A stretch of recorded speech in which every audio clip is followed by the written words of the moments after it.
La oposición es la suerte que le toca a todos aquellos a quienes emplea Dios para que prediquen verdades aplicables, especialmente a su época.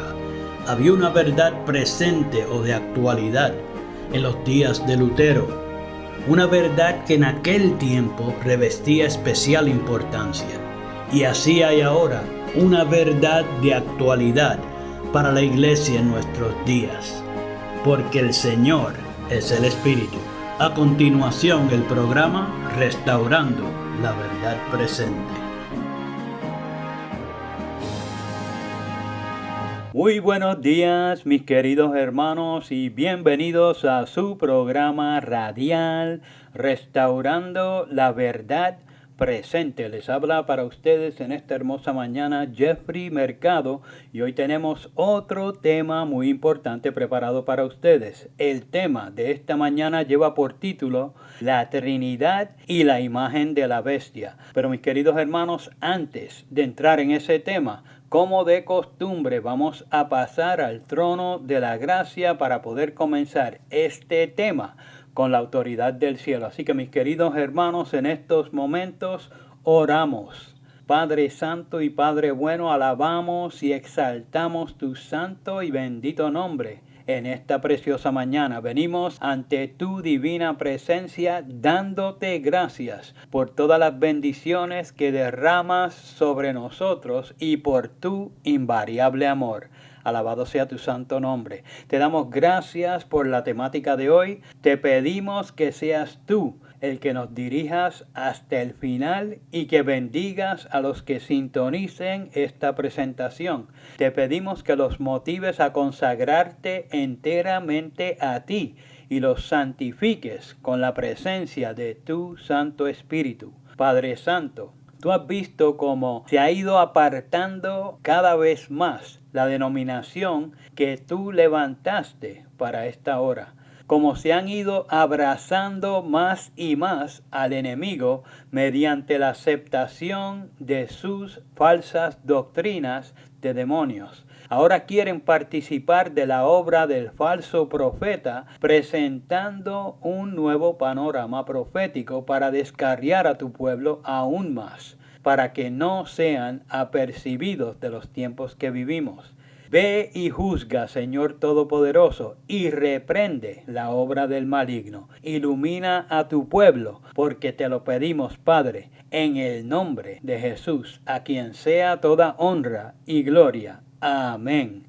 Gracias, Padre. Bien, mis queridos hermanos, reciban todos un caluroso saludo de parte de este ministerio. Y ahora sí, podemos entrar en tema. Los versículos de introducción los podemos encontrar en Apocalipsis capítulo 13, versículos 11 al 15, donde allí nos dice la santa palabra de Dios. Después vi otra bestia que subía de la tierra y tenía 2 cuernos semejantes a los de un cordero, pero hablaba como un dragón. Versículo 12. Y ejerce todo el poder de la primera bestia en presencia de ella, y hace a la tierra y a los moradores de ella adorar la primera bestia, cuya herida de muerte fue sanada. Versículo 13. Y hace grandes señales de tal manera que aún hace descender fuego del cielo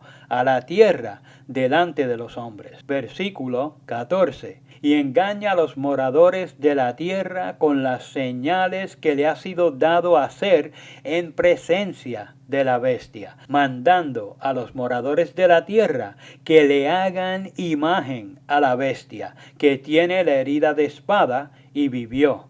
Versículo 15. Y le fue dado que diese vida a la imagen de la bestia, para que la imagen de la bestia hablase, e hiciese que todos los que no adorasen a la imagen de la bestia fuesen muertos. Mis queridos hermanos, en esta hermosa mañana, los que tengan oídos para oír, oigan lo que el Espíritu de Cristo dice a las iglesias que están desenmascarando a la madre Babilonia y a sus hijas que formarán la imagen de la bestia.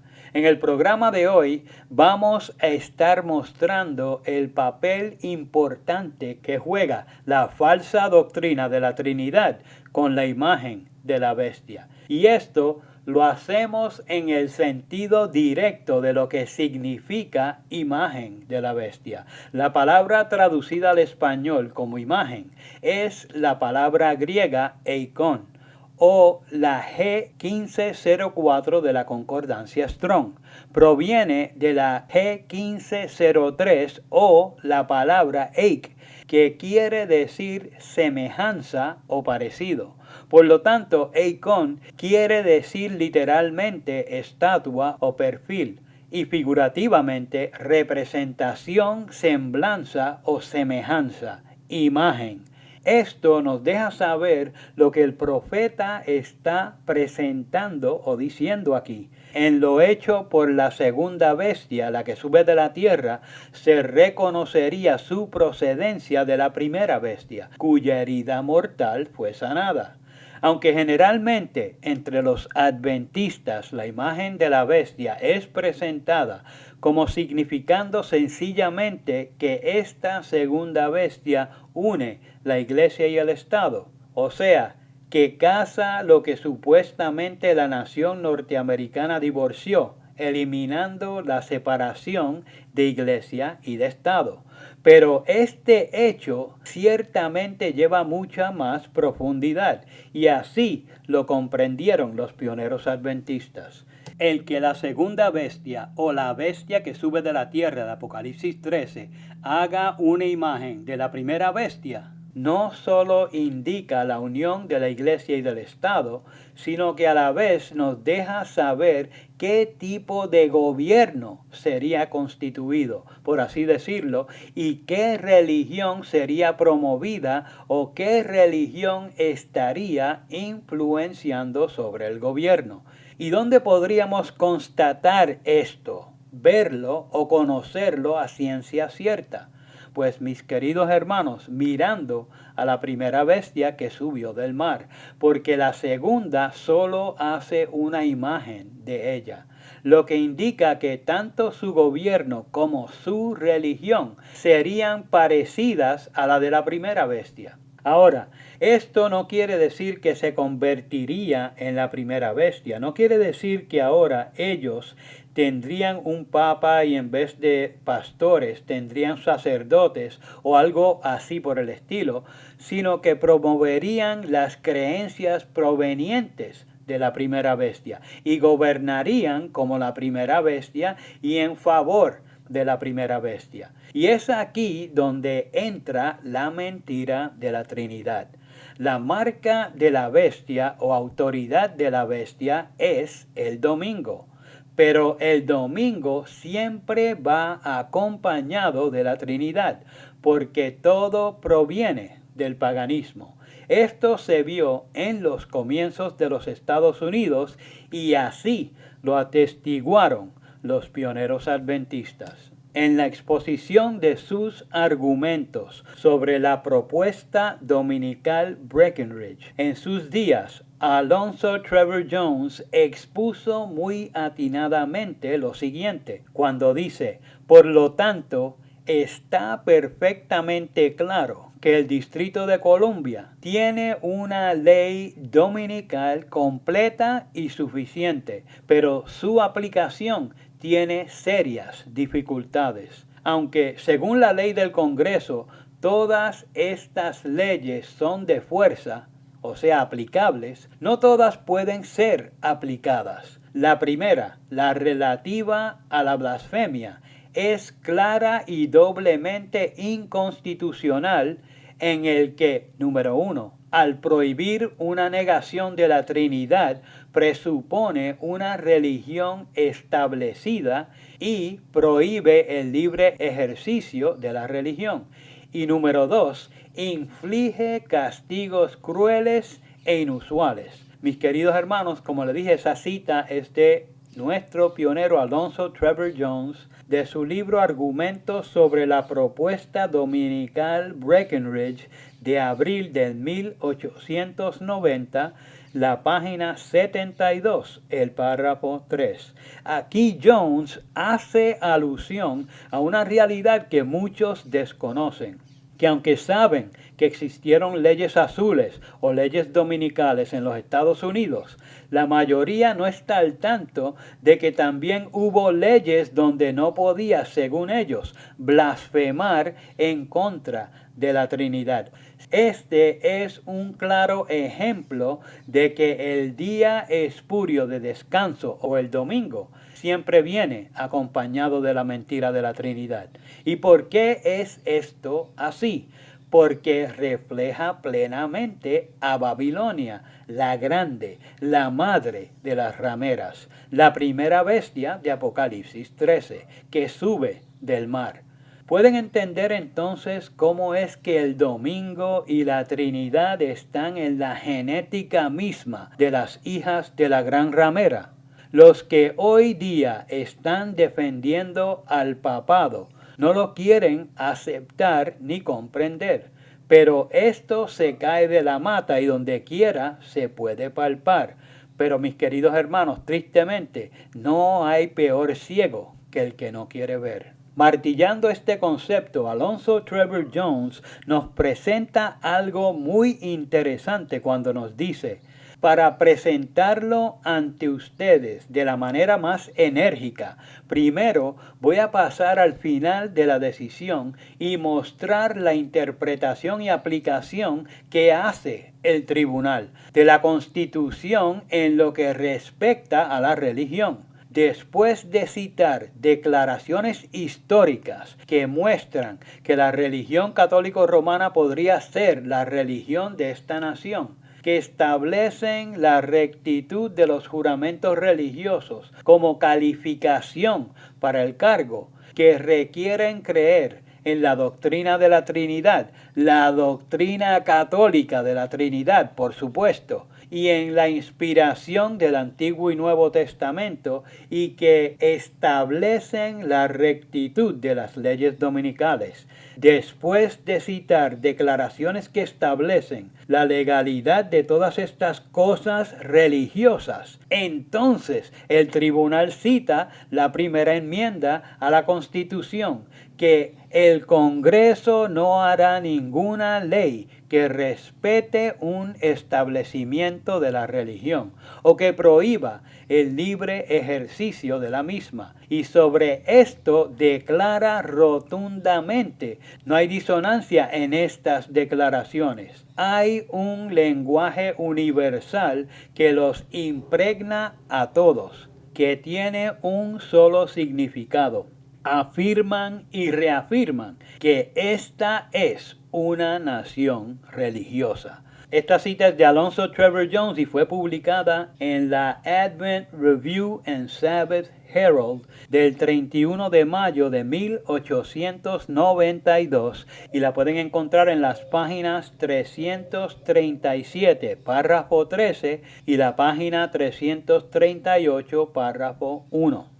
Durante estos años, como vieron en las fechas de estas citas, había un proyecto de ley dominical ante el Congreso, y aunque hoy los adventistas trinitarios se hagan de la vista larga en cuanto a lo que expusieron algunos de los pioneros relacionado al domingo y la Trinidad, lo cual son temas religiosos para una nación que profesa la separación de iglesia y Estado. Tenemos los escritos de uno de los que dio la cara ante el Congreso en defensa del sábado bíblico y de la separación de iglesia y Estado. Como pueden ver, Alonzo Trevor Jones era muy versado en la materia, pero en la Corporación Omega hoy quieren distanciarse de este suceso o nos pintan su versión de los hechos y rezan a su Dios falso, trinitario, para que el hermano común no descubra estas verdades ocultas por la vagancia de los que no estudian ni investigan y que se conforman sencillamente con las mentiras que le presentan sus pastores enajenados. Pero el hecho que estamos destacando en el programa de hoy ha existido en todas las naciones que fueron dominadas por la gran ramera de Roma, que es a saber que el día oficial de culto era el domingo y adoraban plenamente a la Santísima Trinidad. ¿Por qué lo hacían? Porque el domingo es la marca de autoridad de la Iglesia romana y sin la Trinidad nadie entra al cielo, según Roma, por lo cual ayudaban al creyente so pena de muerte. Pero volvamos al texto bíblico para ver qué nos está diciendo a las claras. En Apocalipsis capítulo 13, versículo 11, podemos ver desde el comienzo qué tipo de gobierno tiene la segunda bestia que formaría la imagen de la bestia. Recuerden que tanto en el antiguo paganismo como luego en el cristianismo apóstata, la religión venía mezclada con el poder civil, o sea que la iglesia estaba unida al Estado. El versículo 11 nos dice: después vi otra bestia que subía de la tierra. Noten sus características. Y tenía 2 cuernos semejantes a los de un cordero, pero hablaba como un dragón. Aquí vemos algo muy interesante relacionado a la definición que vimos para la palabra traducida como imagen. El versículo nos presenta una amalgamación, no es algo puro. Esta bestia tiene cuernos semejantes a los de un cordero. No es que son de cordero, sino que son parecidos a los de un cordero. Luego nos dice, pero hablaba como un dragón. Teniendo en cuenta que esto es una representación de una nación, podemos entender que al decir que hablaba se refiere a cómo se comunica actualmente una nación, que es a través de sus leyes y su gobierno. En esta etapa que señala el versículo, podemos apreciar que ya estaba claramente imitando a la primera bestia, que recibió del mismo diablo su poder, su trono y grande autoridad. Esto demuestra que gobernaría como su madre gobernó y abusó en Europa en la época medieval. Este hecho lo confirma Apocalipsis capítulo 13 versículo 12, cuando nos dice: y ejerce todo el poder de la primera bestia en presencia de ella, y hace a la tierra y a los moradores de ella adorar la primera bestia, cuya herida de muerte fue sanada. Aquí se repite lo que nos presentó el Antiguo Testamento en cuanto a la reina Jezabel y a su hija Atalía. Esta última no contrariaba a su madre, sino que implementaba en su reino la misma abierta apostasía. En Apocalipsis capítulo 13, versículo 13, se nos presenta algo que ha sido interpretado de diferentes maneras, pero que claramente lleva la alusión de una manifestación del tercer ser desconocido de acuerdo al postulado de la mentira de la Trinidad. El profeta de la Biblia que oró y descendió fuego del cielo fue Elías. Este varón de Dios estaba lleno del Espíritu de Dios, a quien hoy le aplican al Dios Espíritu Santo de la Trinidad Católica. Pero, ¿saben algo? Elías no era trinitario. Recuerden que para nuestro tiempo también fue profetizado que vendría el tercer Elías, el verdadero, el que no estaba en la apostasía de la mentira de la Trinidad. El versículo 13 nos dice: y hace grandes señales de tal manera que aún hace descender fuego del cielo a la tierra delante de los hombres. Cuando el verdadero Elías oró en el monte Carmelo, fue para que se manifestara Jehová de los ejércitos, el verdadero Dios. Los sacerdotes de Baal y Astarte, que estaban en abierta apostasía, adoraban en Trinidad, pues además de ellos, allí estaba incluido el padre de Baal, conocido como él. Por lo tanto, la Escritura presenta claramente que en el tiempo del fin se repite este escenario. el falso profeta, trinitario hasta los tuétanos, estaría tratando de hacer las señales de los verdaderos profetas, no trinitarios. El escenario es claro, aunque nos lo hayan vendido de otra manera, de acuerdo a la fantasía trinitaria. En Apocalipsis capítulo 13, versículo 14, nos mete de lleno en la materia del programa de hoy, al decir, y engaña a los moradores de la tierra con las señales que le ha sido dado hacer en presencia de la bestia, mandando a los moradores de la tierra que le hagan imagen a la bestia, que tiene la herida de espada y vivió. Aquí, mis queridos hermanos, está el meollo del asunto y quiero que pongan mucha atención a lo que presenta el texto bíblico en el contexto de lo presentado en el Antiguo Testamento. Aunque no nombró al profeta del cual pinta esta imagen, ya sabemos que está relacionado a la historia de Elías, porque él hizo, por así decirlo, caer fuego del cielo. El propósito de este encuentro fue para mostrarle al pueblo de Dios que estaba en apostasía quién realmente era Dios. Y era el Dios de la Biblia, cuyo santo nombre es Jehová. O por otro lado, Baal, que quiere decir Señor, o sea, el Dios sin nombre, que pertenecía a una trinidad pagana. Por lo tanto, cuando vemos que aquí el falso profeta está tratando de engañar a los moradores de la tierra con las señales que le ha sido dado a hacer en presencia de la bestia, nos está dejando ver a las claras que quiere que crean en el Dios trino. Una vez que se han tragado esa mentira, y solo entonces puede darse lo que presenta la parte final del versículo que dice, mandando a los moradores de la tierra que le hagan imagen a la bestia, que tiene la herida de espada y vivió. La imagen de la bestia no es la ley dominical. La ley dominical es la marca de la bestia. La imagen de la bestia es un gobierno con unión de iglesia y de Estado que ha sido engañado a creer las mentiras monumentales de Roma, como la Trinidad y la santidad del domingo. De esta manera adoran a la primera bestia, que tiene la herida de espada y vivió. Lo que nos lleva al versículo final. Apocalipsis capítulo 13, versículo 15, donde dice, y le fue dado que diese vida a la imagen de la bestia, para que la imagen de la bestia hablase, e hiciese que todos los que no adorasen a la imagen de la bestia fuesen muertos. Según el libro de Génesis, Dios le dio vida al muñeco de barro, el cual sería Adán. Por medio de su aliento sopló en sus narices. Génesis capítulo 2 versículo 7.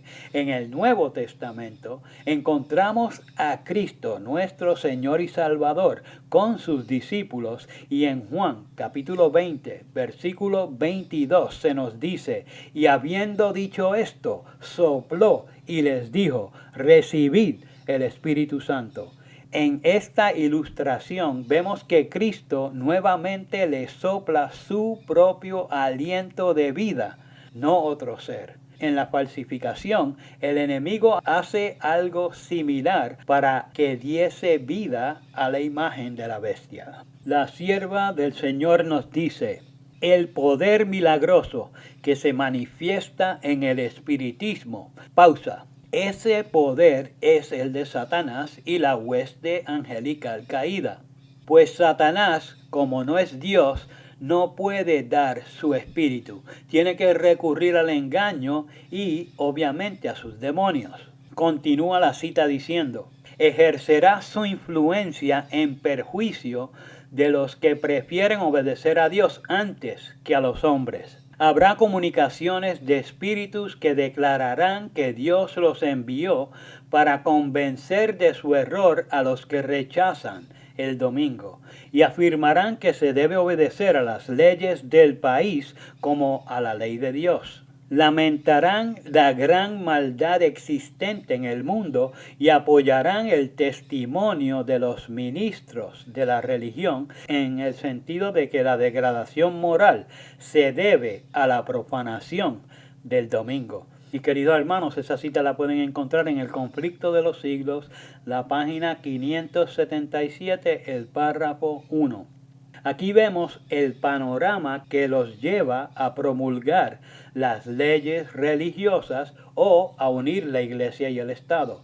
Esto lo vemos en la parte de Apocalipsis capítulo 13 versículo 15 que dice: para que la imagen de la bestia hablase. Recuerden, se refiere a los hechos de la segunda bestia, la cual es una nación y por lo tanto se expresa por medio de sus leyes. Qué clara es la Biblia y cómo insisten los de la Corporación Omega en decir que no esperemos legislación de parte del Congreso, cuando así es que se expresan las naciones. Solo de esa manera puede un país llevar a cabo el que se obedezcan sus dictados por la población. Es por medio de legislación como la nación puede ejercer su control sobre la ciudadanía. Luego, en Apocalipsis capítulo 13, versículo 15, el texto finaliza diciendo: e hiciese que todos los que no adorasen la imagen de la bestia fuesen muertos. Aquí está hablando específicamente sobre el decreto de muerte. La sierva del Señor nos dice: cuando Jesús salga del lugar santísimo, su espíritu refrenador, no el de otro, el de Cristo, se retirará de los gobernantes y del pueblo. Estos quedarán bajo el dominio de los ángeles malos. Entonces, por consejo y dirección de Satanás, se harán leyes tales que a menos que el tiempo sea muy corto, no se salvará ninguna carne. Mis queridos hermanos, esa cita la pueden encontrar en Joya de los Testimonios, el tomo 1, la página 75, el párrafo 1. El decreto de muerte es un refuerzo a la ley dominical ya establecida. Viene por legislación después que ya se haya establecido la unión de la Iglesia y del Estado. Luego seguirán legislando leyes crueles y opresoras para los que siguen al Cordero por donde quiera que va, los que guardan los mandamientos de Dios y tienen la fe de Jesús. En las dos citas expuestas del espíritu de profecía, vemos que el tercer ser desconocido, o sea, Satanás y sus ángeles caídos, está involucrado en todo el proceso. La mentira de la Trinidad es espiritismo y la base para llevar a cabo esta comunicación sacrílega entre los profesos cristianos, que ahora están obrando igualito que obró la madre de las rameras durante la época del oscurantismo. Este es el escenario del futuro cercano y nuestro único salvoconducto a través de él son el Padre y su amado Hijo, mediante la protección de sus santos ángeles. Y todavía insisten hoy que esta verdad no tiene relevancia en el tiempo del fin. Esta verdad es central, mi querido hermano, a nuestra propia existencia y por lo tanto el enemigo presenta la mentira de la Trinidad para dañar tu futuro. No resistas al Espíritu de Cristo y ven a Él. Mi querido hermano que me escuchas, hasta aquí el programa de hoy. Les habló para ustedes Jeffrey Mercado. Hasta el próximo programa. Que Jehová les bendiga. Para copia del programa de hoy o si quieren apoyar el programa radial Restaurando la Verdad Presente, favor llamar al 787-238-8859. 787-238-8859. Y recuerden, Primera de Corintios 8:6. Nosotros, empero, no tenemos más de un Dios, el Padre, del cual son todas las cosas y nosotros en Él, y un Señor Jesucristo, por el cual son todas las cosas y nosotros por Él. Que el Padre de nuestro Señor Jesucristo les bendiga.